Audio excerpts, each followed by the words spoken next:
안녕하세요. 저는 10대 후반의 남학생으로 현재는 학교를 다니지 않고 편의점 아르바이트와 물류센터 아르바이트 일들을 하면서 생활하고 있습니다. 1년 전에 학교를 자퇴했는데 제가 문제 학생이어서 그렇게 된 것은 아닙니다. 제 가정사가 좀 기구한 편이에요. 사실 저희 집은 3년 전까지만 해도 부자는 아니어도 평범하고 단란한 가족이었습니다. 엄마 아빠가 건강하게 살아계셨을 때는 크게 돈 걱정할 일이 없이 저도 동생도 다니고 싶은 학원도 다니고 생일이나 크리스마스에는 가지고 싶은 선물도 받으면서 평범하고 행복한 유년기와 사춘기 시절을 보냈어요. 이번 생일날 국철이 가지고 싶은 선물이 있음 미리 말해라. 아빠가 다음 주에 출장 가시는데 선물 사오신다는데? 와, 신난다. 아빠, 나 그럼 이번에 새로 나온 땡땡 브랜드 운동화 사다 주시면 안 돼요? 면세점 들리실 거면 훨씬 싸게 사오실 수 있을 텐데. 아빠가 운동화 사다 주면 우리 아들 다음 시험에서 수학 성적 올릴 자신 있어? 그럼요. 아직 기말고사 한참 남긴 했는데 아빠 말 들으니까 막 동기부여가 벌써부터 팍팍 되는데요? 아빠 출장 가세요? 형 선물만 사오지 말고 민철이 것도 사다 주세요. 네? 야, 너는 생일도 아닌데 왜 아빠한테 선물 사오라고 조르냐? 네 생일 지난 지 한 달도 안 지났거든. 아빠 그래도 내 선물도 사다 줘요. 네? 민철이 하는 거 봐서 아빠가 결정해야지. 요즘 유행하는 트롯 가수 흉내 너 잘 내잖아. 지금 일어서서 트로트 한 소절 멋지게 뽑으면 아빠가 생각해볼게. 야야야 내 나이가 어때서 사랑의 나이가 있나요? 아니 당신은 초등학생한테 자꾸 트로트를 부르라고 시켜요? 민철이 커서 진짜 트롯 가수 하겠다고 하면 어쩔 거야? 트롯 가수가 뭐 어때서? 요즘 트롯 신동도 많은 시대, 공부는 재능 없는 애들이 어쩔 수 없이 하는 시대라잖아.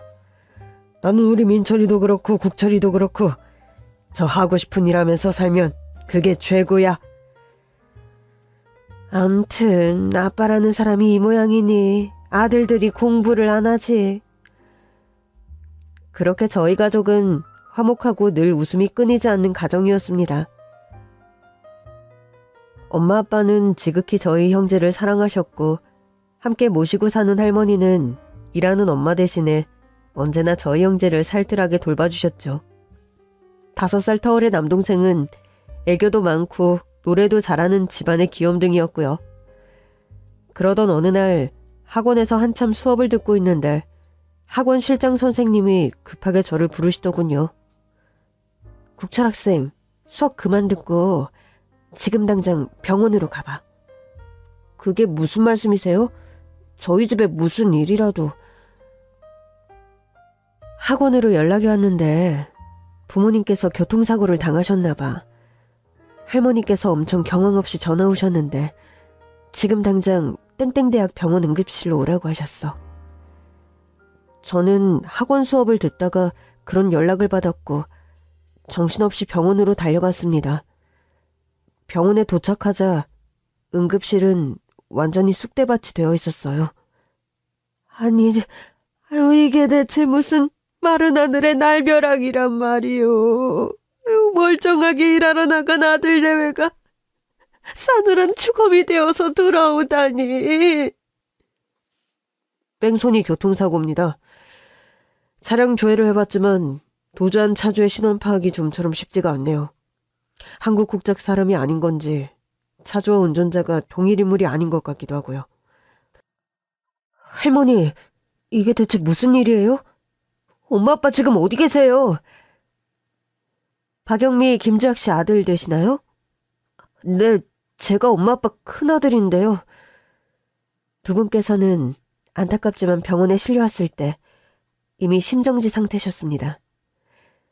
저희 병원 측에서 할 수 있는 모든 조치를 취했음에도 모월모일 모시간을 기점으로 박영미 김주학 씨 사망하셨음을 알려드립니다. 말도 안 돼요. 저희 부모님 지금 어디 계세요? 두 분 얼굴 좀 보게 당장 보여주세요. 의사와 간호사는 응급실랑 구석쪽의 커튼을 열었고 그 안에 나란히 누워 계신 엄마 아빠를 저는 보았습니다. 두 눈을 꼭 감고 미동도 없는 두 분은 머리와 가슴, 다리 등 몸 곳곳이 교통사고로 인해 말할 수 없이 심한 부상의 흔적들로 가득하더군요. 그렇게 보기 힘들 정도로 많은 부상을 입은 엄마 아빠의 싸늘한 시신을 부여잡고 얼마나 울었는지 모릅니다. 엄마 아빠, 이게 대체 무슨 일이에요? 제발 눈 좀 떠보세요. 네? 엄마, 아빠, 저 숙제도 잘하고 학원도 땡땡이 안 치고 잘 다닐게요. 엄마, 아빠 말씀 절대로 거역 안 하고 잘 들을게요. 게임도 절대 안 하고요. 그러니까 제발 눈 좀 뜨세요. 네? 아범마, 애미야. 아침나절에 웃는 얼굴로 나란히 장사 나간 애들이 이게 대체 무슨 사달이냐.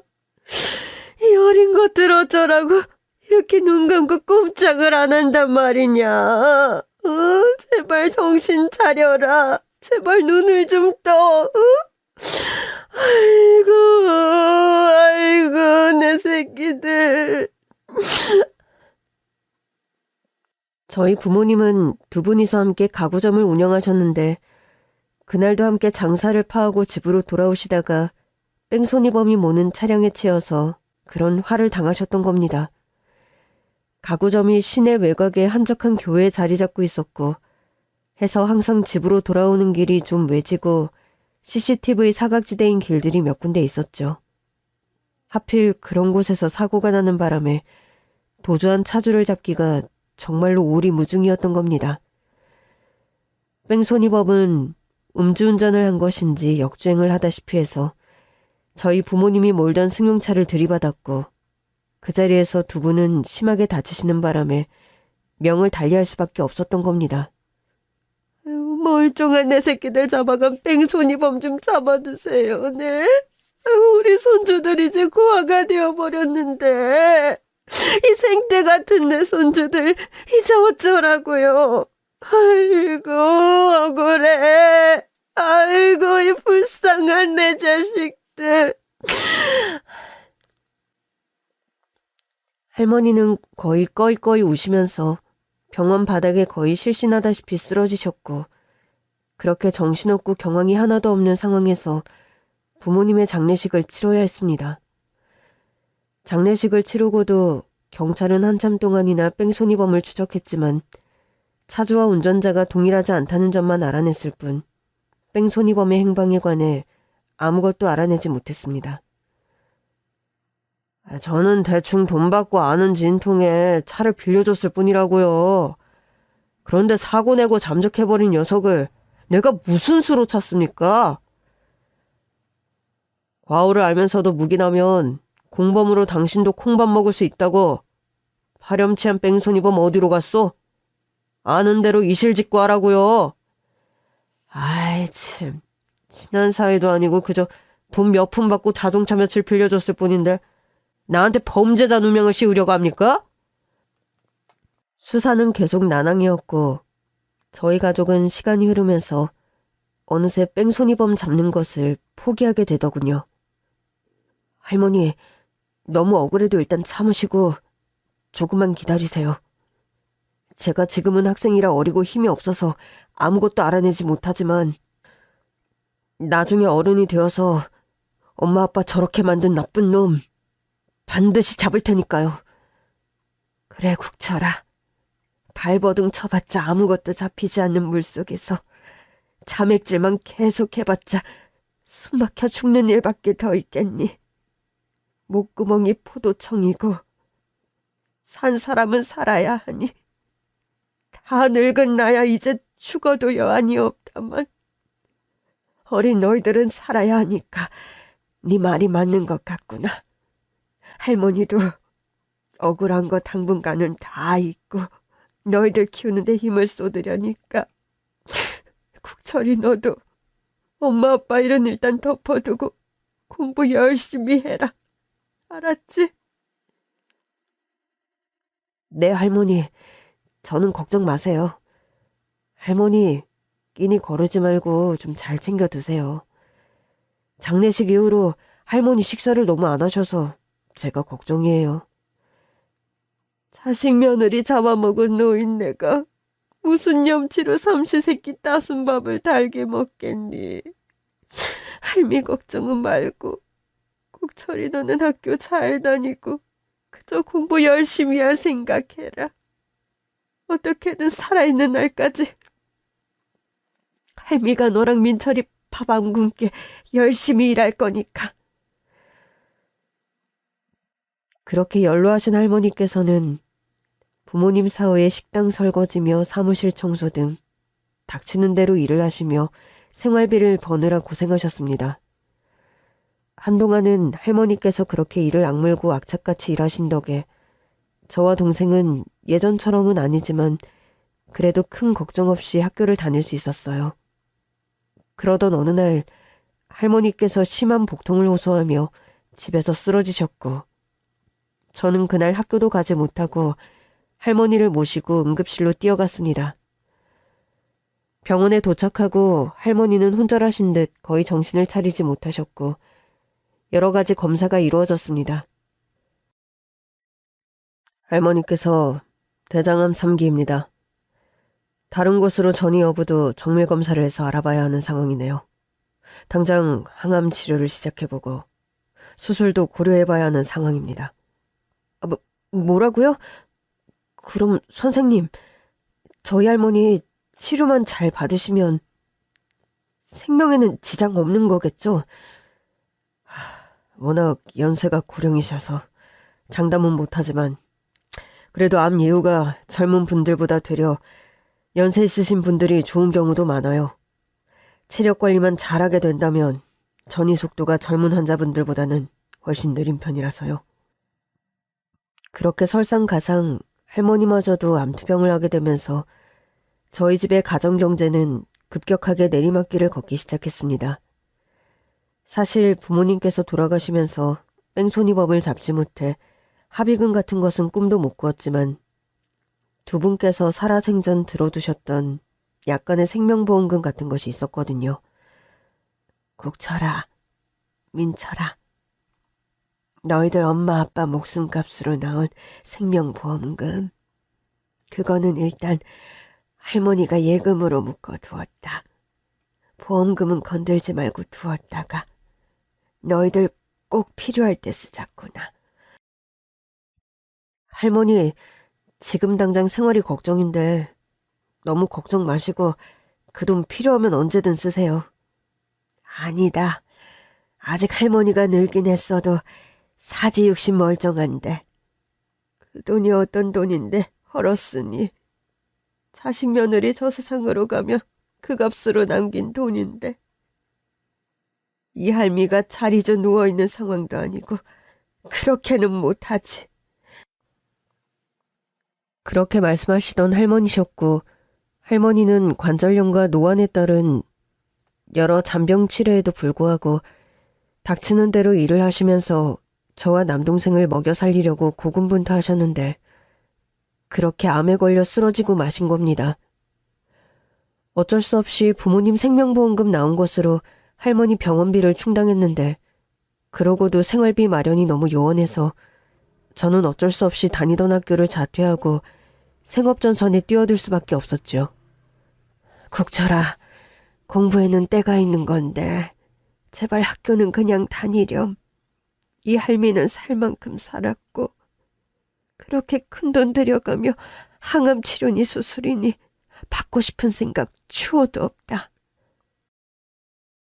그렇게 돈 쏟아부었다고 내가 살아난다는 보장이 있는 것도 아니고 할미 병은 할미가 알아서 할 테니 일단 그 보험금은 너희 생활비, 학비로 쓰자꾸나. 응? 할머니, 말도 안 되는 소리 그만하세요. 보험금이 있어서 얼마나 다행이에요. 그 돈 아니었음 우리 형편에 목돈 마련할 방도도 없고 할머니 치료 하나 못 받았을 텐데. 그럼 저나 민철이나 제정신으로 생활할 수 없어요.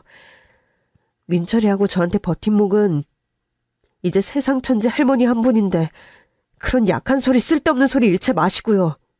아셨죠? 아이고 국철아, 민철아, 이 할미가 우리 손주 새끼들한테 면목이었구나. 할머니, 그만 우시고 얼른 식사하세요. 항암 치료 받으려면 잘 드셔야 한다고 했어요. 할머니께서 빨리 건강을 회복하셔야 저희도 기운이 나요. 어서요. 그렇게 저희 가족은 힘든 형편에서도 서로를 다독이고 응원하며 하루하루를 버텨나가고 있었습니다.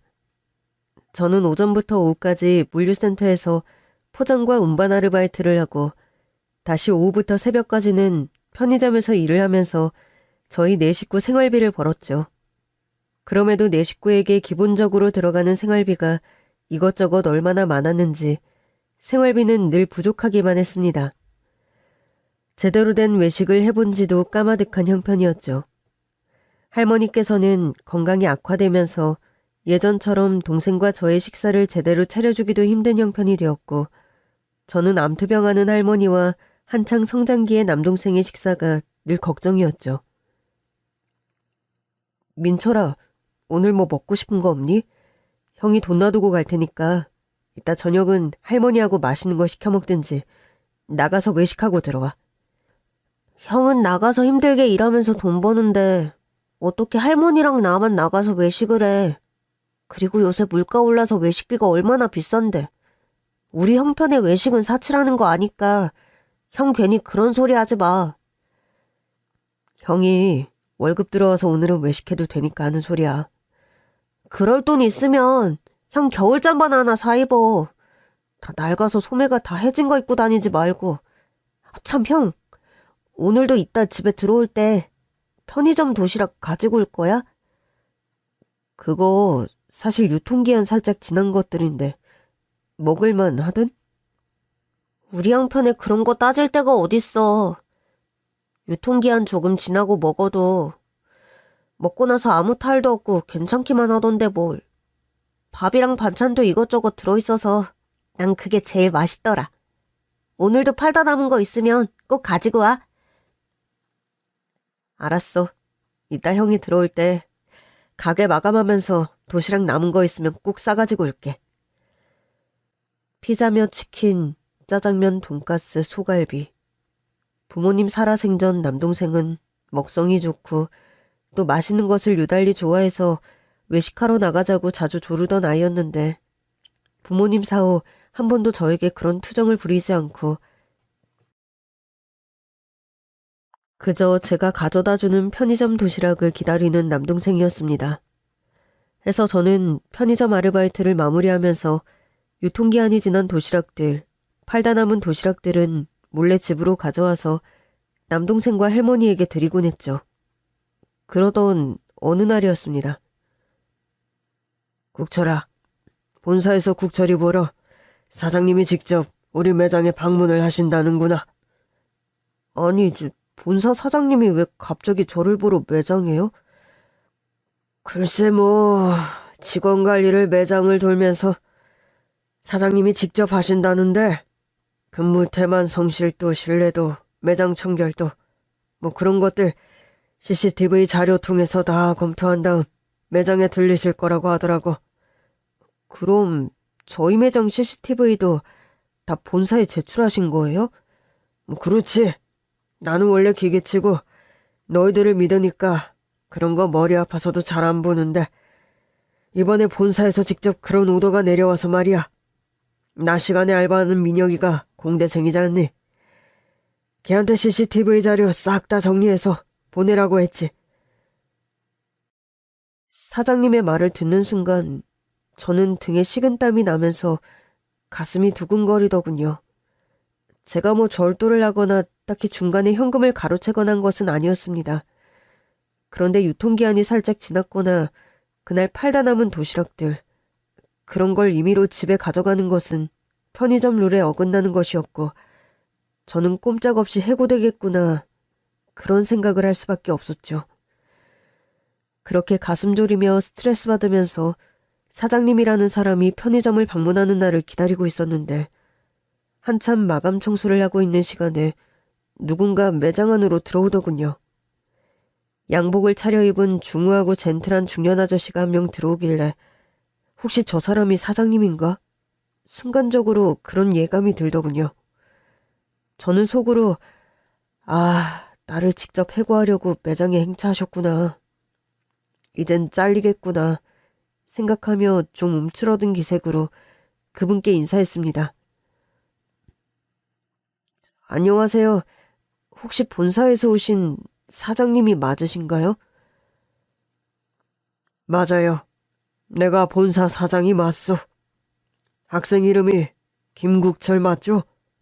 이름표 보니까 김국철이 맞군요.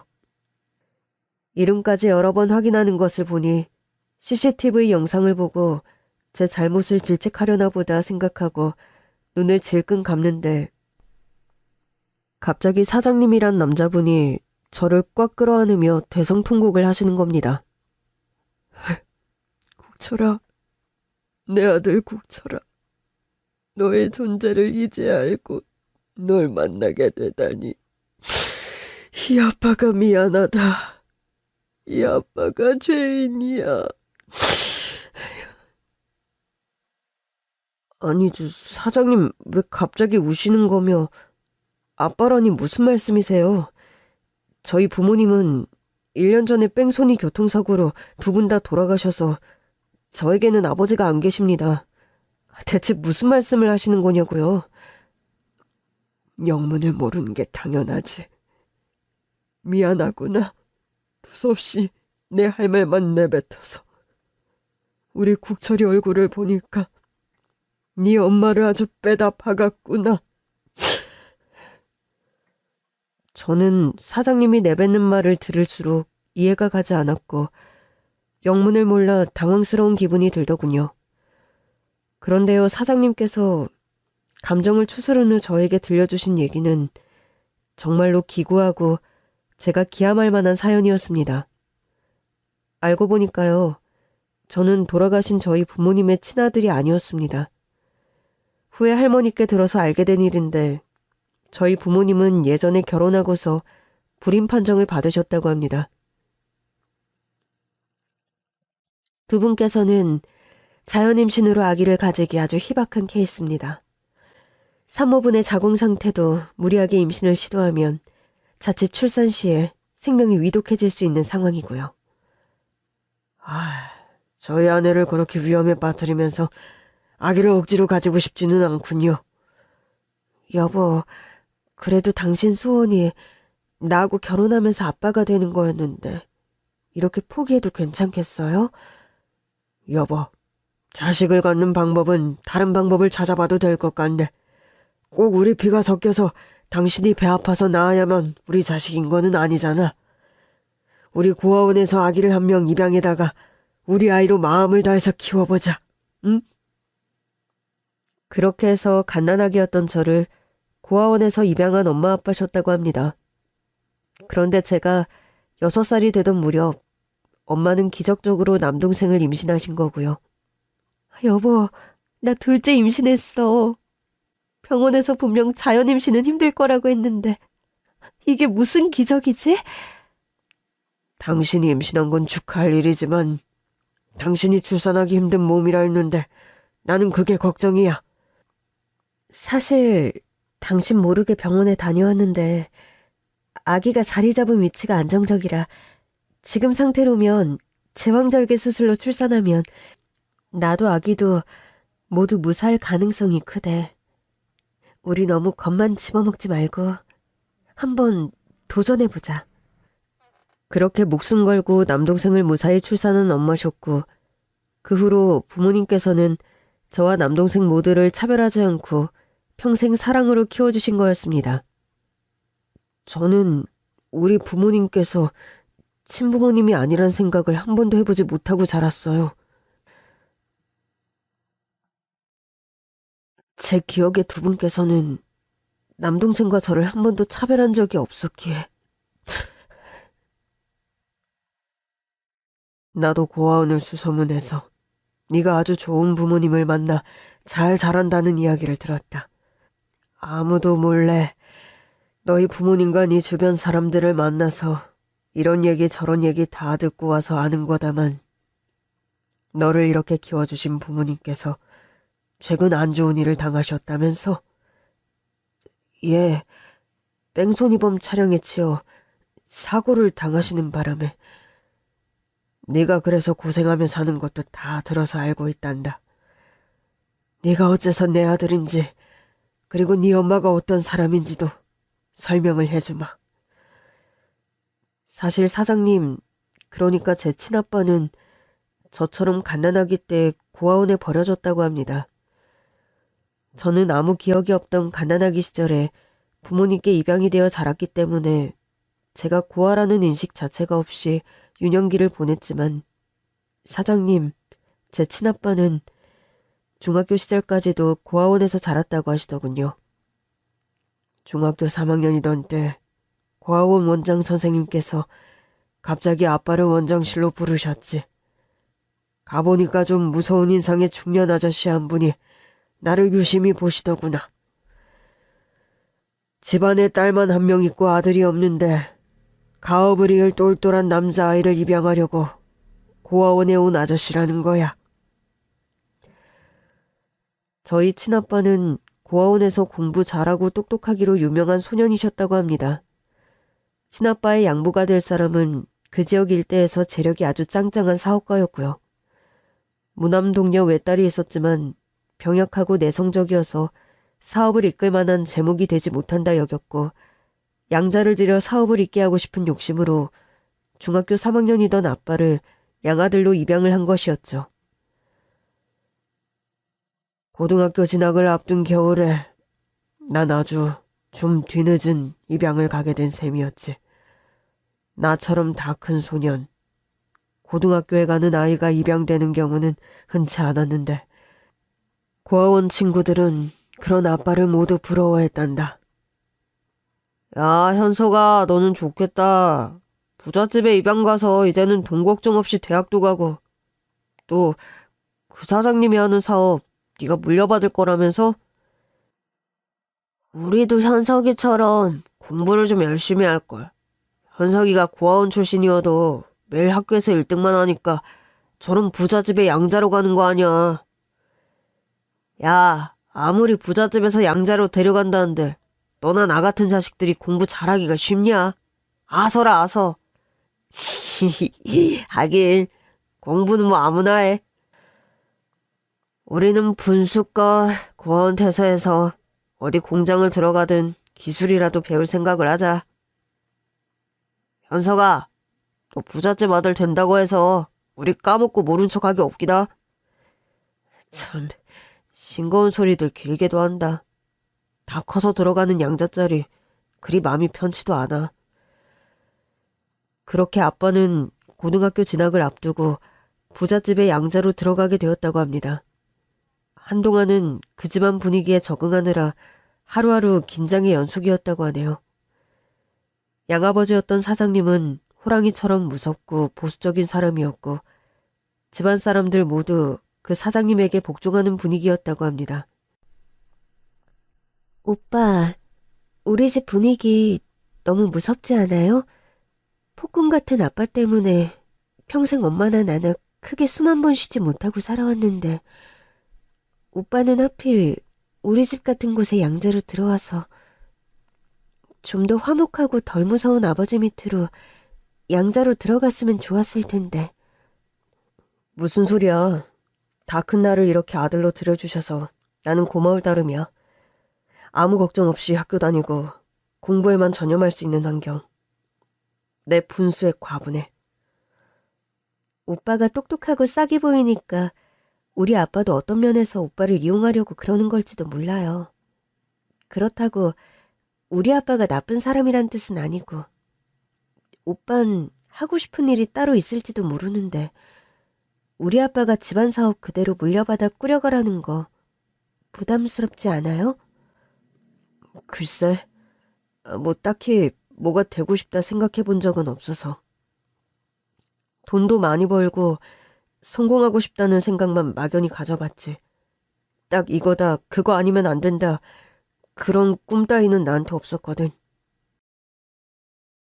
오빤 똑똑한 사람이니까. 하긴 뭐래도 잘할 사람 같네요. 난 어릴 때부터 툭하면 아프고 병약해서 뭐 하나 잘하는 게 없는데. 오늘은 아빠가 늦게 들어오신다니까 나랑 아이스크림 먹을래요?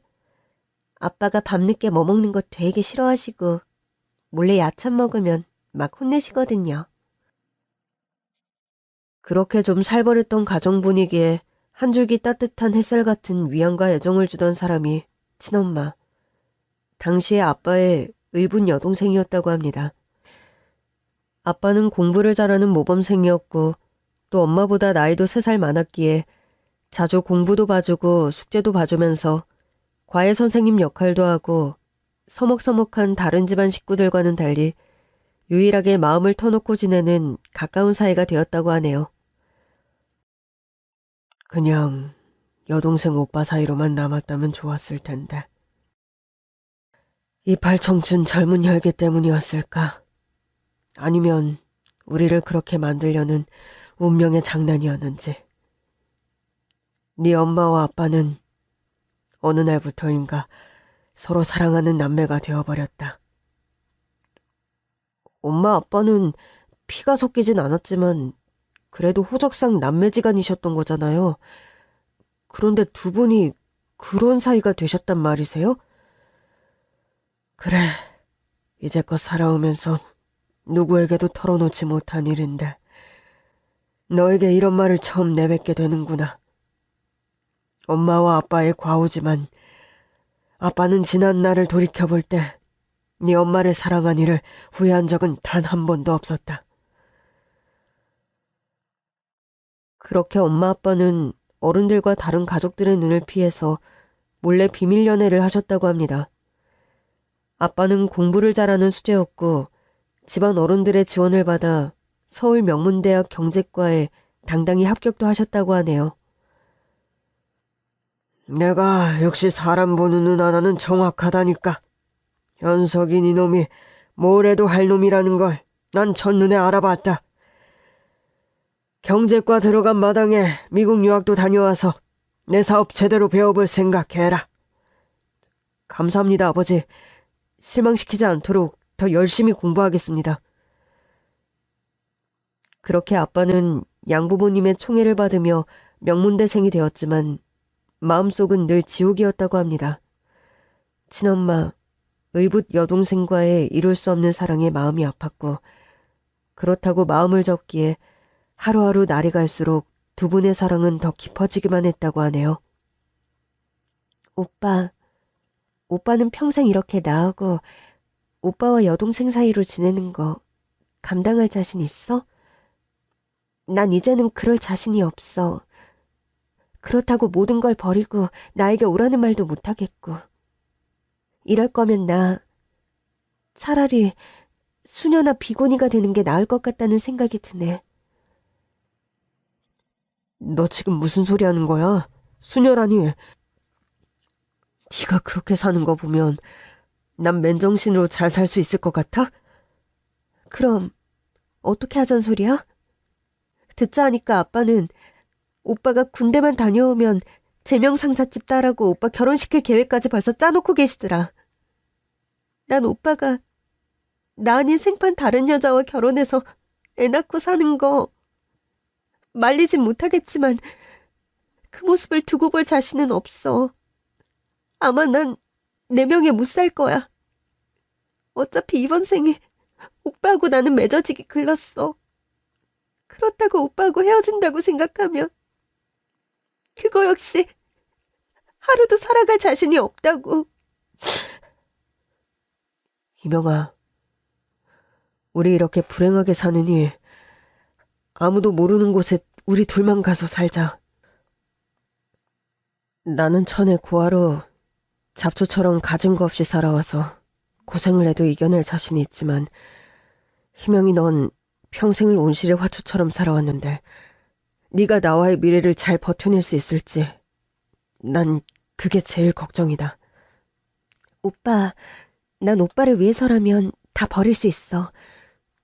그런데 오빠는 정말 날 위해서 우리 집안 양자짜리 가만히 대학 졸업하고 아빠가 시키는 대로만 하면 사장님 소리 들으면서 평생 호의호식할 수 있을 텐데 그거 다 버릴 자신이 있다는 거야? 부자로 사장님 소리 들으면서 평생 불행하게 사느니 시골 촌부로 바닷가 어부를 힘들게 살아도 너하고 행복하게 살고 싶어. 그렇게 저희 친부모님은 젊은 혈기에 사랑의 도피행각을 벌이셨다고 합니다. 두 분을 아무도 모르는 먼 나라로 떠나려고 밀항을 계획해서 배를 타고 떠나려는 순간 집안 어른들이 뒤쫓아와 두 분의 도피행각은 실패로 돌아갔지만요. 이래서 머리 검은 짐승은 거두는 게 아니라더니만 옛말 틀린 거 하나 없구나. 어떻게 현석인 이놈이 감히 내 딸을 넘봐? 아빠, 제발 진정하세요. 오빠가 날 넘본 게 아니라 제가 오빠한테 부탁했어요. 날 데리고 아무도 모르는 곳으로 제발 도망가 달라고요. 아버지, 정말 죄송합니다. 그렇지만 저 희명이 진심으로 사랑합니다. 지금이라도 저를 호적에서 빼주시고 희명이 남편으로 저를 제발 받아들여 주세요. 이놈이 뭘 잘못 먹었나? 뚫린 입이라고 나오는 대로 말을 함부로 하다니. 뭐? 호적을 파? 널 사위로 받아들여? 꿈도 한번 야무지다. 이놈이 그렇게 입방정 안 떨어도 너같이 배은망덕한 놈은 당장 호적에서 파버릴 거야. 두 번 다시 우리 집안에 얼쩡거릴 생각 말고 평생 쥐 죽은 듯이 살아. 네 분수에 맞게. 외할아버지는 친척 어른들과 몇몇의 남자를 돈으로 매수해서 저희 친아빠를 정말 죽기 일보 직전까지 흠씬 두들겨 팼답니다. 그날 얼마나 두들겨 맞았는지 병원에 입원해서 거의 일주일간 자리에서 일어나지 못할 정도였다고 하네요. 그만큼 외할아버지의 배신감과 분노는 극에 달했고 그 후로 다시 저희 친엄마와 친아빠는 서로 얼굴을 보지 못했다고 합니다. 왜 얘기를 듣기론 네 외할아버지가 네 엄마를 거의 1년 넘게 집안에 감금시켜서 생활하게 했다더구나. 그 사이에 네 엄마는 너를 임신한 사실을 알았고 출산까지 했는데 외할아버지는 이 사실에 더 큰 배신감과 분노를 느끼고 널 낳자마자 네 엄마에게 의논도 하지 않고 널 고아원에 맡겨버리셨다는구나. 아빠, 정말 잘못했어요. 제가 정말 다 잘못했고 현석이 오빠 만나겠다는 소리도 다시 안 할 테니까 제발 제 아기만 보여주세요. 제 아기 대체 어디다 갖다 버리신 거냐고요. 네? 처녀가 애를 낳아도 변명거리는 일다더니 네 짝이 딱 그 짝이구나. 그 아이는 알아서 잘 크도록 내 선에서 잘 처리했으니 너 그리 알아. 다른 옷은 논팽이였더라도 네가 그렇게 목매는 남자라면 난 허락했을지 모른다. 그런데 내 양아들 삼은 놈과 연애를 하고 아기까지 낳아? 그 아이를 데려다 키운다는데 다른 사람들에게는 뭐라고 설명할 거니?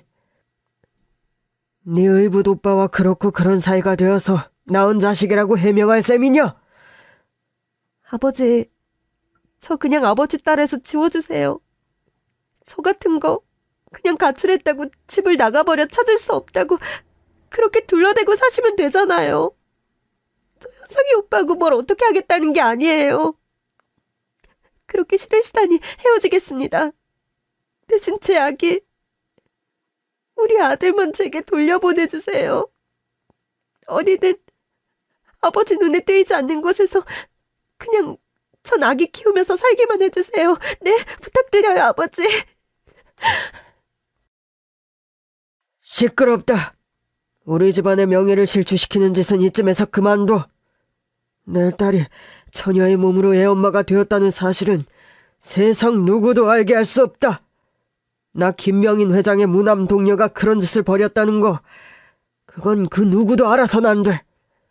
넌 아기를 낳은 적도 없고 현석이란 놈과 어떤 사이였던 적도 없는 거다.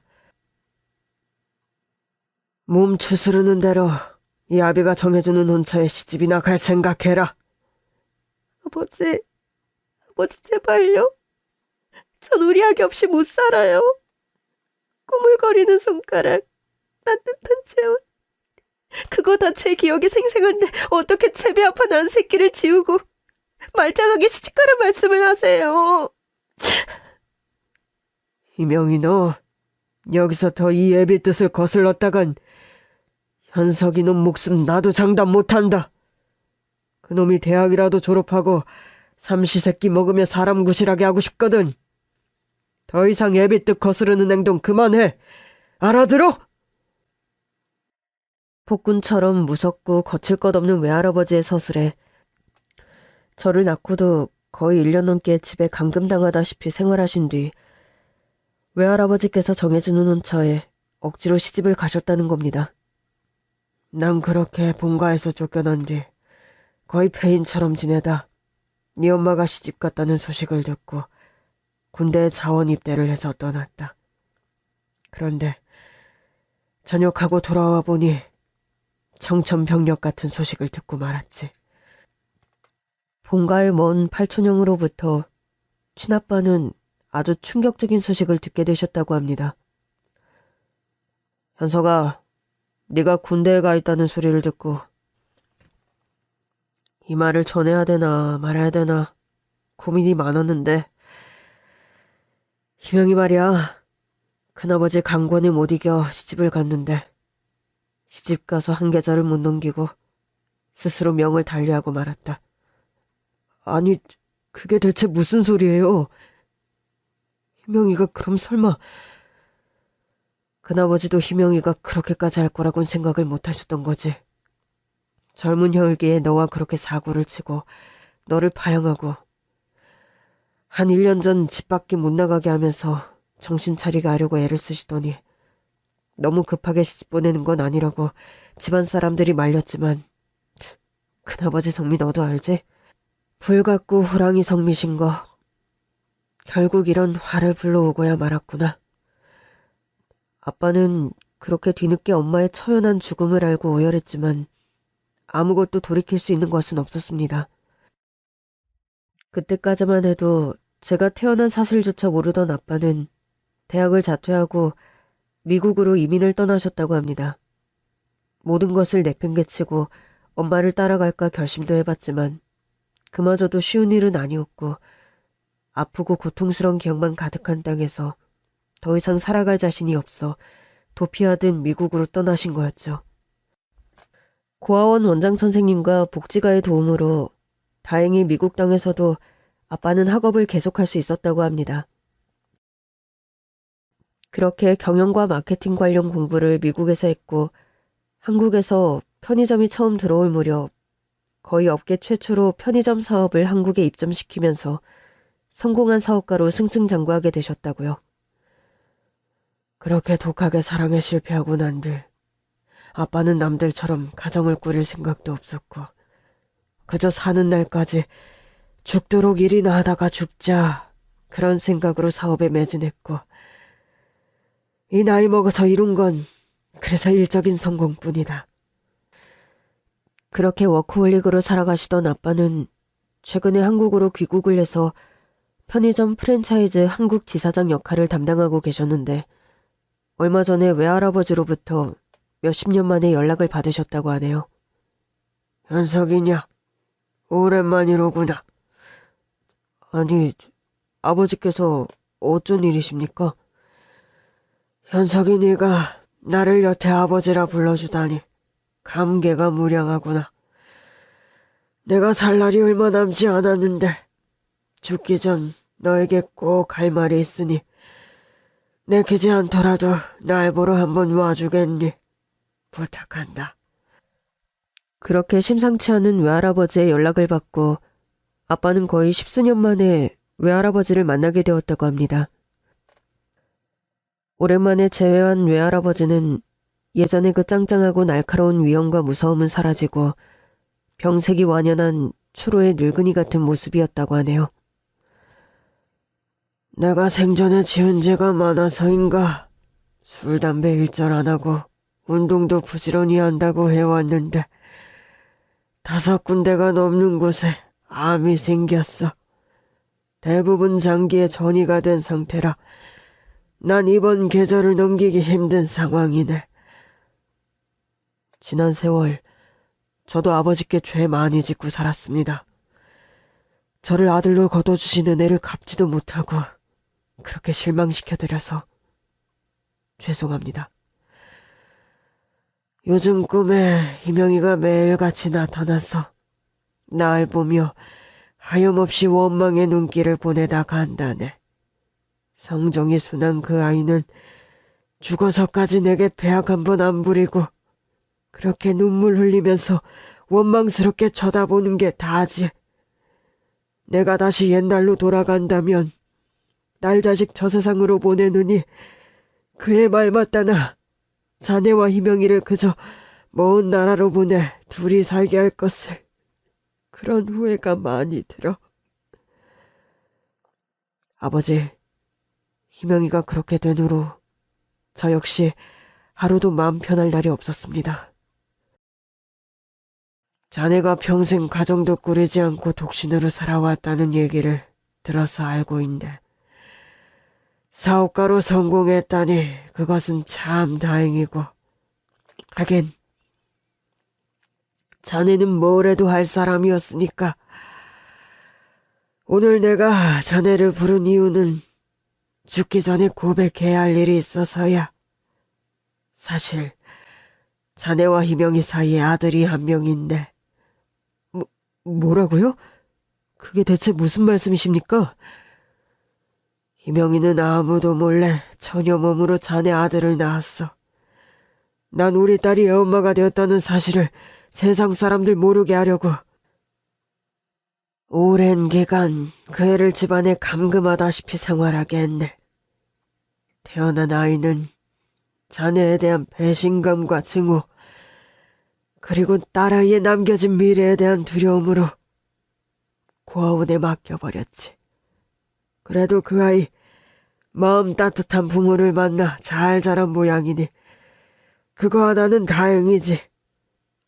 아니, 아무리 그래도 그렇지 그런 사실을 왜 이제야 말씀해 주시는 겁니까? 예? 희명이가 그렇게 명을 달리한 건 자네 탓이 아니야. 모질고 독했던 모두 나의 잘못이야. 죽을 때가 되니 내 지난 과거가 이제야 반성이 되고 내가 자네나 희명이나 그 아이에게나 얼마나 못할 짓을 했는지 알게 되었네. 지금 반성한다고 지옥불을 피할 길이 없겠지만 남은 최소한의 도리는 해야겠기에 죽기 전에 자네를 마지막으로 부른 것이야. 외할아버지는 그렇게 말씀하시면서 미리 수소문해서 알아두었던 제 신상 정보에 관해 아빠에게 모두 말씀해 주셨다고 합니다. 그렇게 아빠는 한달음에 저를 찾아 편의점까지 오신 거였고요. 사장님이 제 친아빠라니 저는 도무지 아직도 이 모든 상황이 믿기지가 않아요. 미안하다. 모든 게 이 아빠의 불찰이고 아빠가 모자른 탓이야. 네가 여러 사정으로 정말 힘들게 살고 있다는 이야기도 다 들었다. 앞으로는 아무것도 걱정하지 말고 넌 학교로 다시 돌아가서 공부 열심히 할 생각하렴. 네가 지금 함께 살고 있는 할머니와 남동생도 아빠가 다 거두어줄 생각이니 국철이 넌 앞으로 아무 걱정 안 해도 돼. 아버지, 아빠, 세상 천지 난 이제 고아가 되었다고 생각했는데 제게 진짜 친아빠가 계실 줄은 꿈에도 몰랐어요. 저는 그렇게 친아빠와 상봉하게 되었고 그 후로 제 생활에는 많은 변화가 일어났습니다. 일단 치료비에 쪼들리며 힘들게 치료받던 할머니는 미뤄뒀던 수술도 받으시고 제대로 병원에 입원해서 간병인의 도움을 받으며 안정적으로 치료받을 수 있게 되셨습니다. 이 모든 것은 친아빠의 지원 덕분이었고요. 할머니는 다행히 건강을 많이 회복하셨고 다음 주 정도면 퇴원을 하게 되셨습니다. 앞으로 추적 관찰하면서 관리만 잘한다면 건강하게 잘 지낼 수 있을 거라고 의사는 낙관적인 전망을 내놓은 상태입니다. 국철아, 너를 키워주신 부모님을 그리 만든 뺑소니범에 관한 신상이 최근 밝혀졌다는 연락을 받았다. 아빠가 변호사를 선임해서 너 몰래 그 사건을 계속 조사하고 있었는데 다행히 진범을 잡을 수 있을 것 같구나. 알고 보니 그렇게 교통사고를 내고 도주를 한 뺑소니범은 미국 국적의 이민 2세로 잠시 한국에 들어와 차를 불법으로 렌트해 운전을 하다가 그런 사고를 낸 것이었습니다. 친아빠는 아는 모든 인맥을 총동원해서 경찰과 변호인단의 도움을 받아 대대적으로 조사를 벌였고 복잡한 과정 끝에 뺑소니범을 검거할 수 있었던 거죠. 그 뺑소니범, 이름만 대면 누구나 아는 중소기업의 회장의 혼외자더구나. 기업 이미지 생각해서 언론상에 오르내리지 않도록 하는 대신 거액의 합의금을 받고 합당한 처벌도 받기로 했는데 괜찮겠니? 아빠, 이렇게 저희 가족의 억울함을 풀어주셔서 너무 감사합니다. 이렇게 뒤늦게 뺑소니범을 잡은 것에 관해 할머니도 남동생도 너무 기뻐하면서 아빠에게 고마운 마음을 숨기지 못했습니다. 그리고 국철아, 너에게 하지 못한 말이 또 있는데 얼마 전에 네 외할아버지가 돌아가시면서 너에게 막대한 유산을 상속하셨다.